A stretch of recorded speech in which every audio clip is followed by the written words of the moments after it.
Folks, we're back. You're tuned in live to Echols at 8 as we bring you the latest on business, politics, healthcare, and so much more here in our state. I want to thank all of our radio partners and our listeners around the state.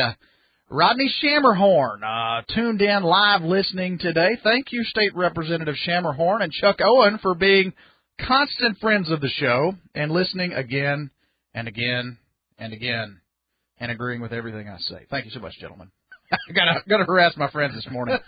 Also, this segment of the show, we're going to jump in and talk a little bit more about our restaurant, our bars, and those things that have really taken one of the largest hits during this, I'll call it artificial shutdown, where the governor has literally killed jobs, thousands, hundreds of thousands of people affected.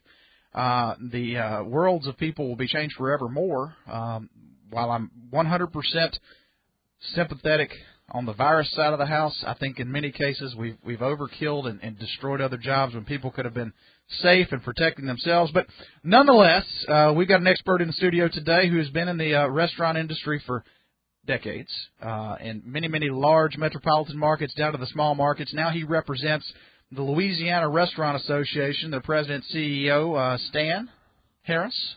Welcome to the show. Thank you for having me, Michael. You got it. Glad to run into you and get you to come by and be live in studio today. You know, you've got your finger on the pulse of those entrepreneurs that are putting their life, liberty, and pursuit of happiness on the line to have fun and to create a business and an opportunity for people to enjoy what it is to be human, I think, and that's throw a little food in your belly and have a good time.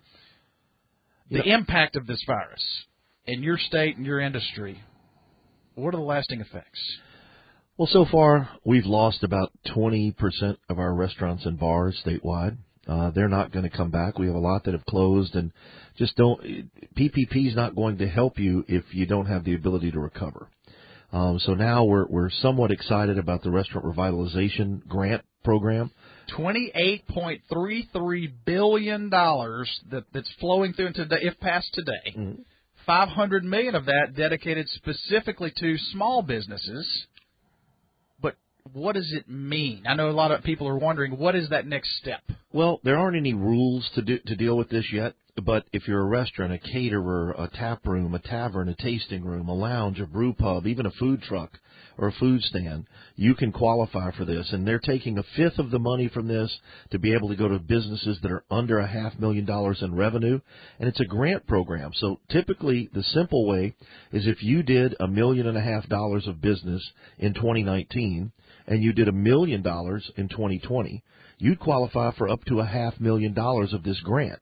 And remember, we like the word grant in this particular case because PPP was a loan, and you have to qualify for that forgiveness. If you use this grant for the qualified expenses, and it's pretty expansive, and we expect that they're going to make this relatively easy. We expect SBA is going to be part of giving this out. We also expect it'll be a run on the bank very, very quickly because this $28+ billion, while it's a lot of money, we've been working on something called the Unified Restaurants Act that's $120 billion, and we know that's more in line with what we're doing. But we're still working on ERTC. We're working on changing of terms of EIDL loans, things like that, to try to help businesses that are still operating and those people who really are fighting, because they fight every day in this.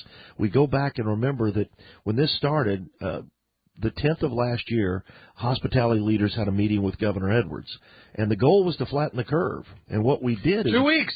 We flattened 2 weeks. We flattened the curve, but we also flattened our restaurant economy. Just smashed them. And our bar operators and our music venues and our performance venues. And everybody's really struggled. And while we've been able to give them a little relief, I remind people that if you had maximum PPP, you had 24 weeks of help for what's now a 52-week crisis. And it's unbelievable, the lives, the jobs, and the permanent change in people's lives forever. There were and look, it happened. We're broadcasting out of Monroe right now, and I know restaurateur after restaurateur that said, after 2 months, 3 months of being shut down completely, even after getting a slight injection, or some of them, the stars didn't align for them because the rules weren't great when they started out. They didn't make the cut, so they had to shut her down. I mean, that was it. And those lives, again, they're not doing what they're doing now, which, again, I think is a detriment to our state because we had some quality folks out there doing business, and now they're gone. Restaurants provide the first job for so many people. We take people that are coming back from reentry. We take people that come from the military. We'll train you. We'll teach you a skill. We have unbelievably great VOTEC programs across this state. We want to try to give people a chance to have a future in this kind of industry, and we take all comers. The other challenge that we face, too, is that we've got to have consistency. So the more we talk with one voice about any restrictions in the future, the more we can rebuild guest and consumer confidence, because that's the real key. If you're uncomfortable dining in a restaurant or visiting a bar right now, use the takeout options, use delivery options, use those things to try to help these businesses do that. And at the same time, I always tell them, if you want to pay it forward, buy some gift cards. You know, I've talked to other restaurateurs that were able to adapt fairly quickly. While they may have been shut down for a solid month, no business, no revenue, those that evolved quickly, that adopted to the web, that adopted to takeout, they even saw profitability go up because their operating expenditures were lower. They were just producing food and shipping it. Yeah, it's bifurcated, this impact. So if you're in the quick service or fast casual business, or you had a drive-through window, or you had a large delivery component before, you were able to pivot more. If you're in the full-service business, a lot of those businesses are doing 30 or 40% of their prior revenue. And that's just hard to hold on because you have high fixed costs. I remind folks that in Louisiana, we live to eat. We even bought that trademark so that we could make sure that we use it. It's one of the few places that while you're having lunch, you're talking about what you're having for dinner, or when someone comes to visit, they're talking about where they're going to eat more than just attraction. That's what we do here in Louisiana. We feed. Absolutely. And we, whether we're feeding your passion, feeding your soul, doing whatever that is, we've got to be able to give these people who are really the backbone of our economy. No doubt. They're the people who are giving to the local charitable organizations, the civic organizations, the schools, the sports teams. They're the backbone of this. When someone talks about a chain restaurant, I said a lot of those chain restaurants are owned by people who live in your community. For sure.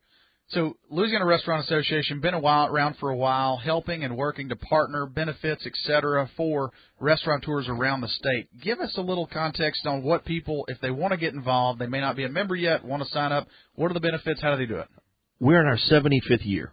Been around a couple of years. Yeah, a couple of years. 70. I wasn't here at the start. You're 127. Yes, I'm 100. Thank you. It's the sunshine. But being able to do this for 75 years, we're the industry's advocate. Our job is to advocate on behalf of the restaurants and the bars and the caterers and anyone tied in food service. We also have a lot of hotel members that have food service.